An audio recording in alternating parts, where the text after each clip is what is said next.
좋아하는 사람이 생기면 모든 게 알고 싶어지듯이 좋아하는 작가도 마찬가지인 것 같습니다. 그가 어떤 마음으로 글을 썼는지 알고 싶고, 그가 어떤 책을 좋아하는지 알고 싶고, 그가 인생에서 어떤 순간을 겪었는지 궁금해집니다.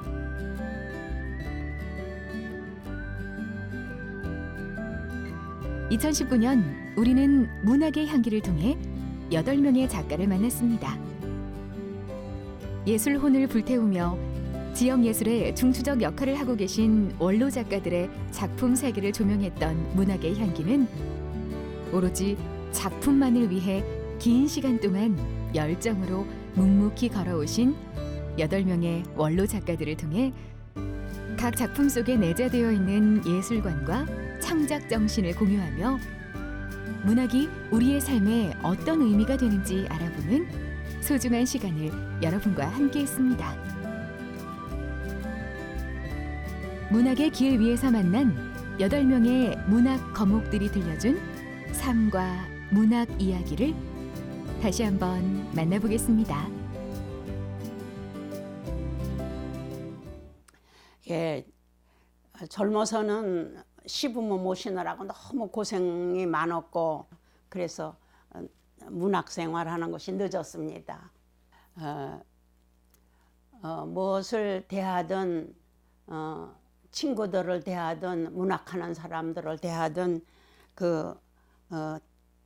모든 것을 이해하고 배려하고 정으로 사랑으로 이렇게 생활하게 됐습니다. 글을 씀으로써 훨씬 그러니까 정신적으로 그래도 좀 더 나은 참다운 인간 생활을 할 수 있게 됐습니다. 일찍이 문학의 꿈을 품었던 조혜식 시인은 종갓댁 맏며느리로 사남매의 엄마로 그리고 교육자로 살기에도 바쁜 날들을 살아왔습니다. 주어진 삶을 빈틈없이 살아내면서도 문학은 놓을 수 없는 운명으로 그렇게 그녀에게 다가왔습니다. 늘 자연 속에서 감정을 순화시키고 자신을 다스리는 시간을 꼭 갖는다는 조혜식 시인.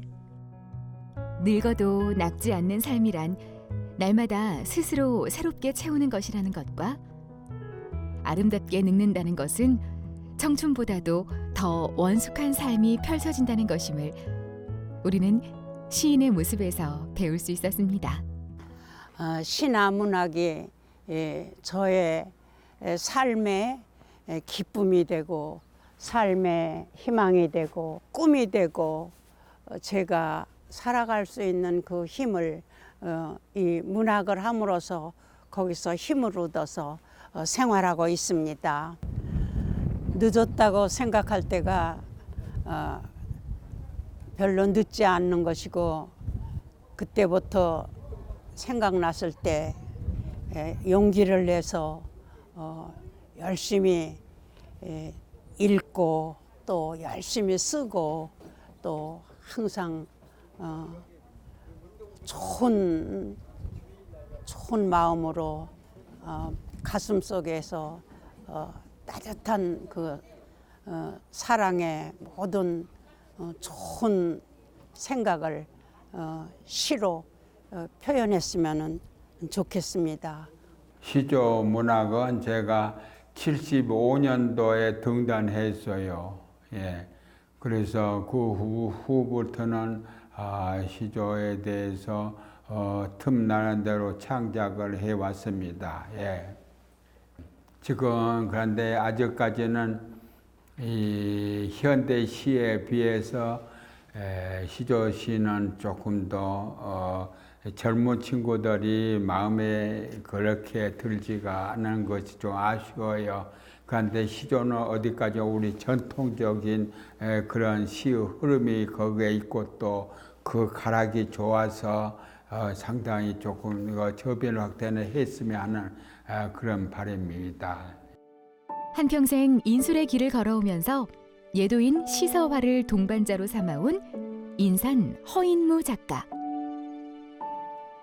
작품을 진행할 때마다 정해진 의식을 수행하듯 정갈해지는 마음가짐과 무한한 감동으로 빠져들 수 있는 시간이 되어 작품 구상부터 한지 위에 붓 터치를 하는 순간까지 모든 과정이 늘 새롭고 재미있다고 말하는 허인무 작가는 타고난 어진 성품은 물론 예술성으로 이뤄낸 시조, 수필, 서화 등 의사이면서 시와 산문을 두루 넘나드는 산처럼 큰 사람, 빛나는 예술가로 널리 알려져 있습니다. 제가 그림에 배울 때만 주로 사구자를 배우거든요. 사구자는 매란 국주, 매와 란초, 국하고 죽, 대나무, 그렇게 그것이 사구자입니다. 요 사구자는 우리 선비들이 제일 좋아하는 이 화초 대상이에요. 뭐냐면 원래 시인 묵객들의 그 선비들이 즐기던 그런 역입니다. 그래서 저도 그런 역으로 즐기고 싶어서 시작했어요. 그렇죠. 문학이란 것은 누구나 역시 하고 싶은 것이잖아요. 그래서 여하튼 내 어떠한 감정을 갖다가 표출할 수 있는 대상은 문학이죠. 1959년 20대 중반의 소설가로 등단해 현재까지도 의식을 깨우는 명문으로 때론 따끔한 말로 사람들에게 자극과 위로를 주고 있는 오승재 작가. 소설로 시작해 기독교 문학이라는 장르로 이어지는 그의 글은 누구를 질타하거나 아프게 하는 글이 아닌 감동과 여운을 남겨 종교의 참 진리를 깨닫게 하는 역할을 하고 있습니다. 변화라고 보면은 내가 초기에 썼던 아시아제를 출판할 때 그 당시하고 지금 작품하고는 많이 달라요. 근데 지금 작품은 거의 기독교적인 것이거든요. 근데 내가 글 쓴다는 것은 내 나름으로 생각할 때는 내가 생각하고 느끼고 보았던 것을 다른 사람도 똑같이 느끼고 보고 그렇게 하고 싶다, 그런 생각을 가지고 내가 썼거든요. 그렇기 때문에 주로 내 주변에 있는 사람들 만난 거, 본 거, 경험한 거, 그런 것들이 중심이 되니까 기독교 생활을 오래 하다 보니까 그런 사람들이 주로 나와가지고 기독교적인 소설을 많이 쓰게 됐어요. 그렇게 됐는데 실제는 무슨 경향 같은 것은 그때 처음에 기독교인이 아닐 때하고 교회만 왔다 갔다 하는 그런 상태에서 교인이 된 뒤로부터는 좀 내용이 바뀌었다고 봐야 되겠죠. 문학은 자기가 받은 감동을 다른 사람에게도 그대로 전해주고 싶은 그런 욕구에서부터 시작된 것이 문학이라고 생각해요. 그리고 또 감수성이 더 예민해서 다른 사람보다 먼저 그것을 느끼고 다른 사람에게도 그것을 전해주는 것이 그것이 문학이 아닐까 생각합니다. 옛날에는 몰모트가 있어가지고 잠수함이 바다에 깊이 들어갈 때는 지금처럼 그렇게 산소가 희박해지는 것을 알 수가 없어가지고 몰모트가 견디지 못해가지고 발광하는 걸 보면은 산소가 없어졌다, 그렇게 느끼는 것이 있었는데, 마찬가지로 문학하는 사람들은 지금 이 시대를 보거나 다른 세상을 살아나갈 때 세상을 먼저 깨닫고 느끼고 다른 사람이 앞서서 신음하고 고통을 전해주고 그런 것이 문학이 되지 않을까, 그런 생각을 합니다. 시는 시인을 부르고 꽃은 벌을 부릅니다. 그리고 여기 시와 꽃 모두에게 부름을 받는 황홀한 사람, 농사짓고 양봉하는 시인 유재봉 시인입니다. 벌꿀을 모으기 위한 꿀벌의 쉴 틈 없는 날갯짓과 시어를 모으기 위한 시인의 부지런함이 꼭 닮았습니다. 독자들의 마음에 던지는 보석 같은 언어들, 그 언어로 만든 유재봉 시인의 시는 시인의 품에서 숨을 얻고 독자들의 품에서 세상을 보는 눈이 되어주었습니다. 그래서 저는 제 나름대로 국어 교육의 목표를 학생들이 생각과 뜻을 말과 글로 잘 표현할 수 있는 애들을 기른다, 그것을 염두에 뒀어요. 그래서 일단은 제가 중학교 들어갔을 때 일기를 처음 썼던 것처럼 일기 쓰기를 강요했습니다. 아주 강요하다시피 하고 제가 일주일에 한 번씩은 꼭 일기장 검사를 했어요.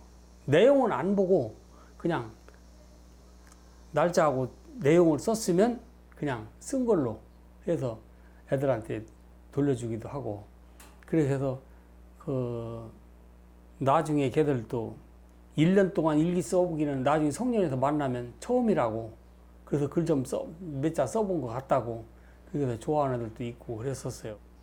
어떤 시든 간에 1차적인 의미로 읽어보고 나서 의미가 통하면 다시 읽고 싶지 않은 생명이 짧은 시가 된다고 봅니다. 그래서 뭔가 그 시를 읽으면 바람직하게는 그림을 보는 듯한, 또는 음악 소리가 날 듯한, 조각 작품성이 있어 보일 듯한 그런 시를 좀 쓰고 싶은 것이 제 소망입니다. 그래서 입체감도 있고, 그래서 어떻게 보면 그것들이 시, 소설, 수필, 회화, 조각, 음악들이 한 가지 표현하는 방법이, 소재가 다를 뿐이지 예술의 경지는 똑같다고 생각이 돼요. 그래서 앞으로는 그렇게 해서 좀 오랜 생명이 있고 읽을수록 맛이 나고 우러나는 그런 시를 쓰고 싶은 것이 제 소망이고, 그쪽으로 저는 방향을 돌리려고 애를 쓰고 있습니다. 그간에 여기저기 발표했던 작품들을 모아서 책으로 발간했어요.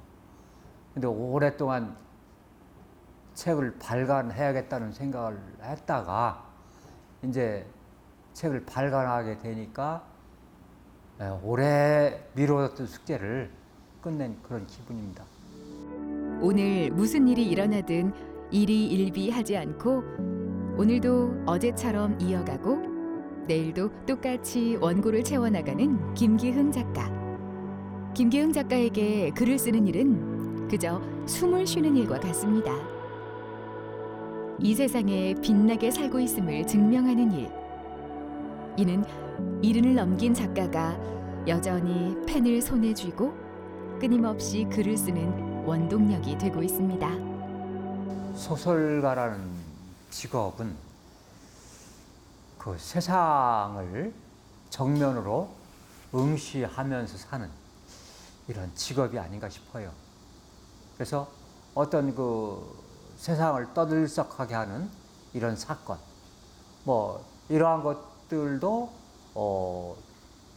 이러한 것들을 대하면서 소설가들은 이걸 객관적인 시선으로 바라봐야 되고, 근데 물론 이것을 작품을 할 때 그런 시선을 유지해야 되겠죠. 그래서 이 소설가는 항상 현실 의식에 좀 남다른 이 생각을 가져야 한다, 이런 생각을 하죠. 이제 단편을 좀 벗어나서 장편을 쓰고 싶어요. 그 탈북민 요것을 제 1차 대상으로 하고 장편을 좀 구상 중에 있습니다. 내가 생각할 때는 그 탈북민을 좀 접촉하는 기회, 이걸 많이 가져야 할 것 같아요. 그래서 그 사람들 자꾸 만나고 그 사람들이 어떤 생각을 하는지, 어떤 과정을 거쳐서 남한사회에 적응하는지, 이런 걸 세세히 다 알아야만 그게 작품이 되죠. 그래서 대전에서도 이 탈북민들이 내려와 사는 곳이 있다는 얘기를 들었어요. 어딘가 거기를 좀 수소문하고 있습니다.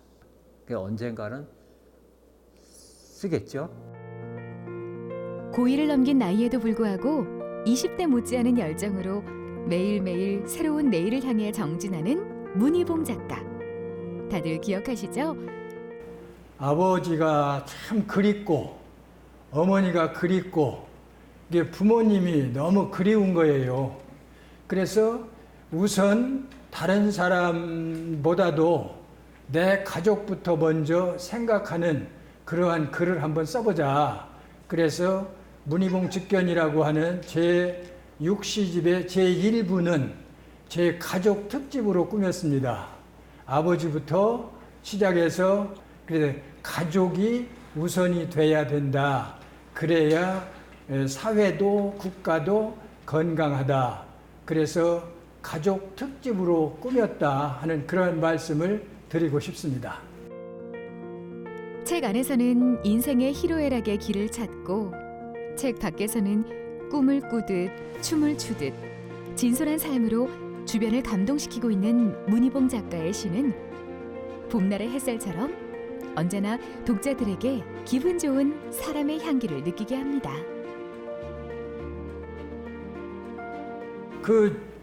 이제 수필을 쓰고 시를 쓰니까 제 주변에 있는 문인들이 이왕이면 내 이번에 시집이 나오는데 수필집이 나오는데 해설을 좀 써줬으면 좋겠다. 그렇게 부탁하시는 분들이 있어요. 그래서 이왕에 평론을 쓸 것 같으면 그냥 쓰는 것보다는 평론가라고 하는 칭호를 얻고 나서 쓰면 더 좋을 것 같다 하는 생각이 들어서 2009년에 평론가로 등단을 해서 이제는 정식으로 평론가라고는 이름을 붙여서 시집 해설을 하고 수필집 해설을 합니다. 그렇게 해서 그 맺어진 인연들이 참 오래 가요. 그때 써주신 그 해설 지금도 고이 간직하고 있습니다. 별것은 아니지만 그런 얘기를 들을 때 그냥 뿌듯하다고 하는 그런 마음이 들어요.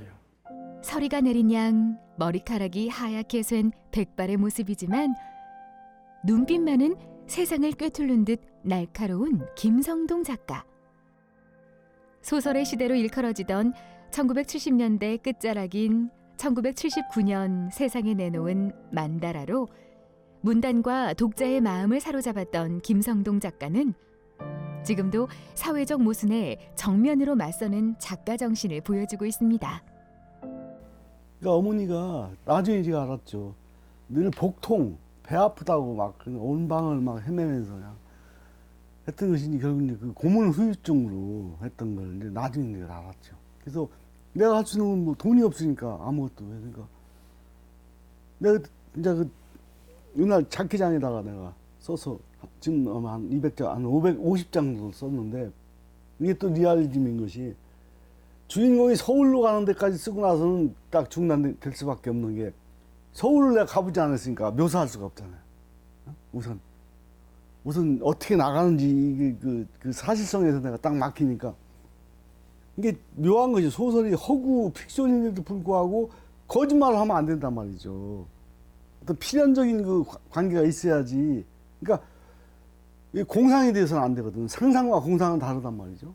그래서 그때 난 이미 그 소위 리얼리즘이라는 걸 알았다는 거죠. 말하자면.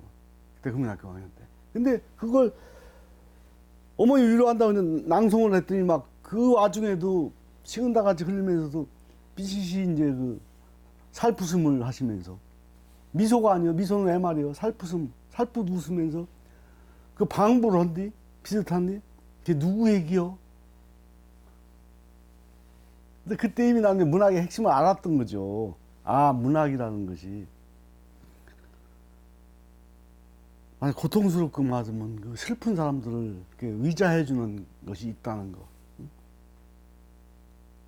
그러니까 사실 내 삶 자체가 그야말로 소설적이에요, 사실은. 내 삶 자체가. 그게 좋은 것이. 그러니까 필연적으로 문학을 만나고 또 문학에서 말하면 수지 맞은 것도 있고 영광을 누리기도 했지만 그 고통도 당하고 지금까지 이어진. 그래서 충청권을 대표하는 원로 작가이자 대전 충남 지역이 배출한 여러 문인들의 문학적 스승인 조재훈 시인.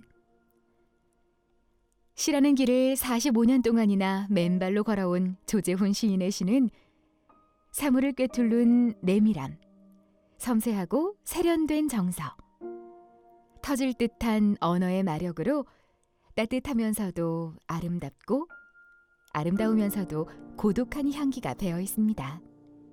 시인 역할이라고 하는 것, 참 그걸 교육 입장에서 생각하면 인간의 정서를 순환시킨다거나 사회를 아름답고 평화롭게 만든다거나 뭐 여러 가지 있겠는데, 저는 그런 생각을 해요. 시인이 되기 위해서는 우선 자기 마음을 상당히 닦아야 된다. 아름다움이라든가 올바름이라든가 이런 거에 대한 촉수 이런 걸 가지고 있어야 된다. 둔해서는 안 된다. 영합해서는 안 된다. 고고해야 한다고 생각해요. 타협해서는 안 된다. 그게 제 생각이에요. 자기가 맑고 자기가 아름다워야 시도 맑고 아름다워지는 거예요. 근데 요즘에는 그렇지 않은 경우가 너무너무 많아요. 고독을 알아야 시도 고독하고 그 고독이 또 어느 정도 진정성이 있어야 사람들한테 그게 이제 전달되는 거거든요. 그 전달 과정이 이성적인 설명으로 전달돼서는 안 돼요. 감성으로 전달돼야죠. 그러니까 그런 그 감성적인 그 생활, 감성적인 사고는 감성과 거리가 멀지만 그런 쪽으로 생활을 해나가야죠. 좋은 음악을 듣고 좋은 그 그림을 보고 좋은 사람들을 만나고 그러면서 이 세상을 더불어서 아름답게 살아야 된다. 그거는 근본적으로 저는 잘못됐다고 생각을 하고요. 신춘문예 심사도 해봤어요. 신문사에서. 그리고 또 그 밖에 뭐 잡지라든가 이런 데서도 심사해본 경험이 꽤 있어요. 또 배일장 같은 데 심사하는 일도 상당히 많고. 근데 그 심사라고 하는 것들이 참 문제가 있다. 첫째는 작품 몇 편을 보고 그 사람이 무슨 문인, 뭐 소설가니 시인이 하는 얘기를 할 수가 있겠는가 이런 거 하고 또 소설가라든가 시인이라고 하기 때문에 그런 관문을 통과해야 되기 때문에 했기 때문에 시인이 되고 소설가 되는 건가. 그건 참 잘못된 거예요. 근데 우리나라는 아주 완전히 그 문단을 장악하고 있는 사람들이 자기 사람들만 뽑으려고 하고 문단 권력을 가지고 있는 거예요. 그것이 한국 문단을 사실은 버리는 거죠. 끊임없이 달려온 삶이 퍽퍽하다고 느낄 때, 어딘가 인생의 갈림길에서 망설이고 있을 때, 그들의 작품은 따스한 메시지로 우리의 삶을 돌아볼 기회를 주었습니다. 또한 인간의 생을 관통하는 분명한 메시지로 생애의 순간순간마다 우리를 번뇌케 하는 의문들을 풀어주었습니다. 살아야 하는 이유, 견뎌야 하는 이유, 사랑하는 이유, 그 사랑을 멈추지 말아야 하는 이유, 용서해야 하는 이유, 용감해야 하는 이유를 말입니다. 답도 없이 끝이 보이지 않아 지루한 생이지만 그 길을 다시 가라고, 용기를 잃지 말라고 다독여주는 것도 잊지 않고 새로운 마음으로 다시 시작할 수 있도록 길도 열어주었습니다. 우리가 모두 함께 살아가고 있으며 또 앞으로도 그렇게 살아가리라는 위로도 주었죠. 2019년에 만났던 대전 문학의 거목들, 앞으로도 더 많은 작품으로 지친 우리들의 마음에 단비가 되어주기를 문학의 향기가 응원하겠습니다.